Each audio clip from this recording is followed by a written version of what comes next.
Hello दोस्तों, मैं हूं नितिन सोनी। स्वागत करता हूं आपका हरदा डिग्री कॉलेज के ऑफिशियल यूट्यूब चैनल में, जो कि रिप्रेजेंट कर रहा है कॉम्पिटिटिव विंग को।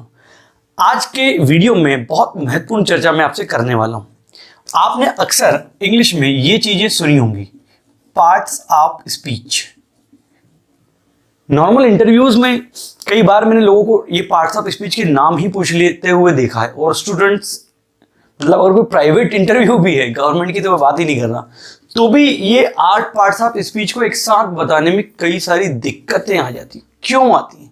अब इनकी जरूरत क्या है? ये 2-3 प्रश्न हमारे मन में जो हैं जो हमको उठते हैं और परेशान करते हैं। तो इनका जवाब हम देखने वाले हैं कि पार्ट्स ऑफ स्पीच क्या होते हैं, क्यों होते हैं, जरूरत क्या है इनकी, ठीक है, और ये कौन कौन से होते हैं। तो एज वी ऑल नो कि ये 8 होते हैं, यानी कि 8 होते, there are 8 parts of speeches.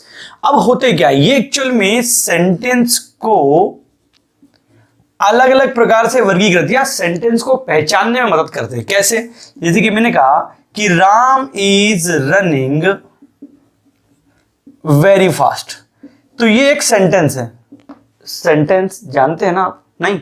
चलिए सेंटेंस को भी बता देता हूं कि सेंटेंस क्या होता है।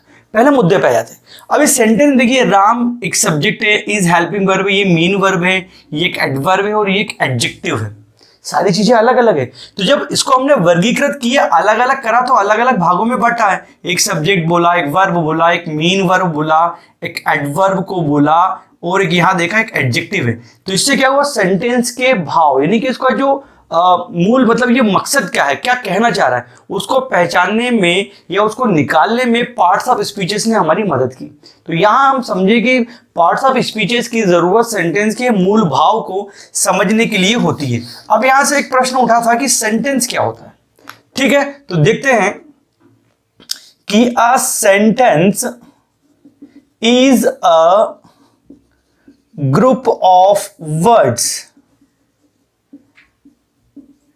which have या which has a subject,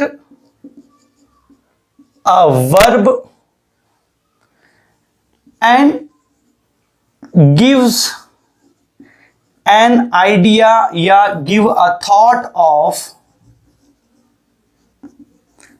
a question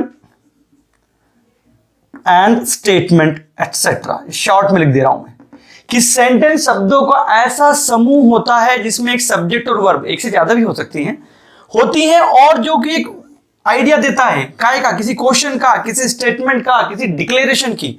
मतलब अगर मैं हिंदी में अगर बात करूं तो शब्दों का सार्थक समूह जो कि किसी कथन या स्टेटमेंट को या किसी क्वेश्चन को व्यक्त करता है, इसमें सब्जेक्ट और वर्ब होती हैं, वो सेंटेंस होते हैं। और अगर मैं बात कर लूं टाइप्स ऑफ सेंटेंस की, कितने प्रकार के होते हैं, तो पहला होता है डिक्लेरेटिव।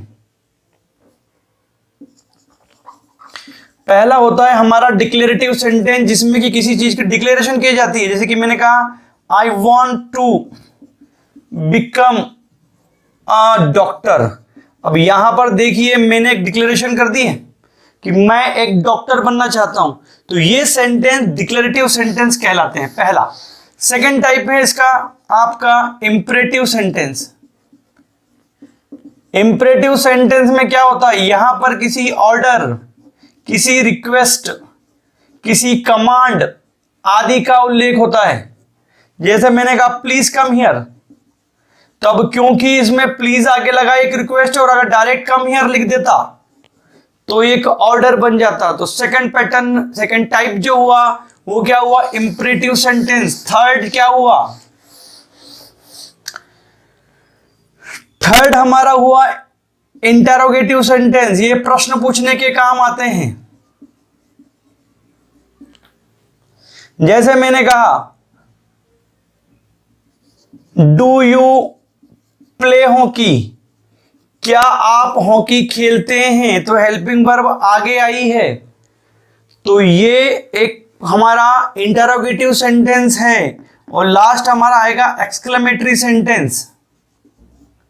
एक्सक्लेमेटरी सेंटेंस में क्या होगा, कोई सडन फीलिंग हमारे मन में आती है, अचानक से कोई गुस्सा, जैसे कि मैंने कहा बड़ा शॉट, क्या शॉट मार दिया है, एक्सक्लेमेटरी मार्क रहेगा यहां पर।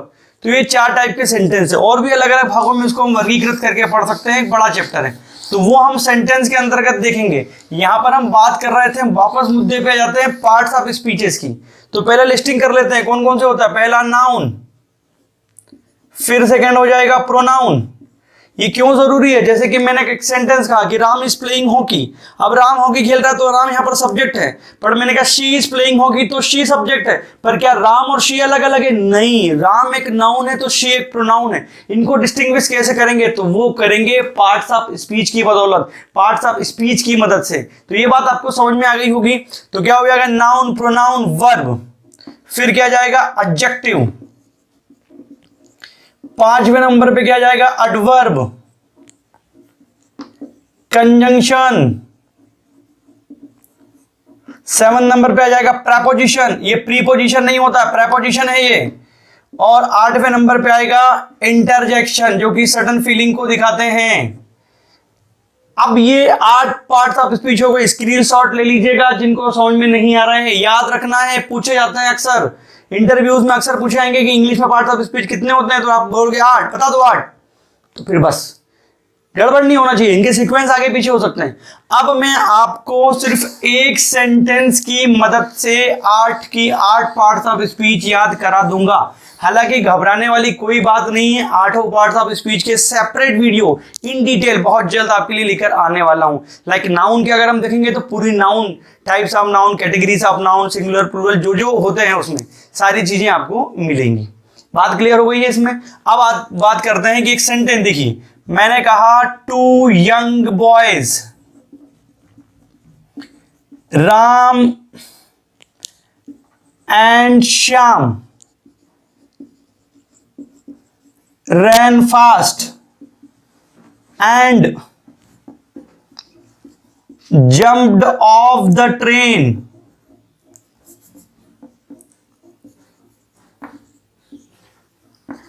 and said,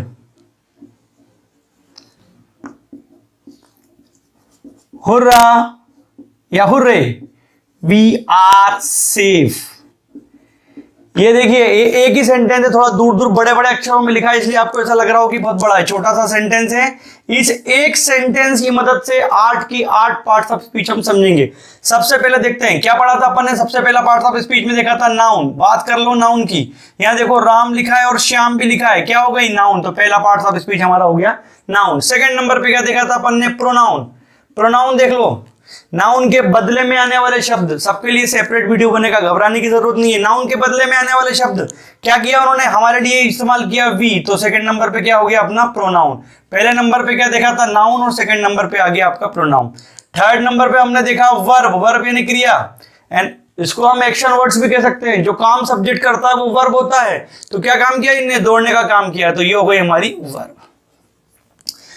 ये 3 चीज हो गई हमारी। आगे देखते हैं चौथा कौन सा देखा था हमने? चौथे नंबर पे देखा था एडजेक्टिव। एडजेक्टिव क्या होता है? इन हिंदी विशेषण, नाउन या प्रोनाउन को क्वालिफाई करने वाले शब्द। An adjective is a word which qualifies a noun और अ प्रोनाउन। तो नाउन क्या है साहब? राम एंड श्याम।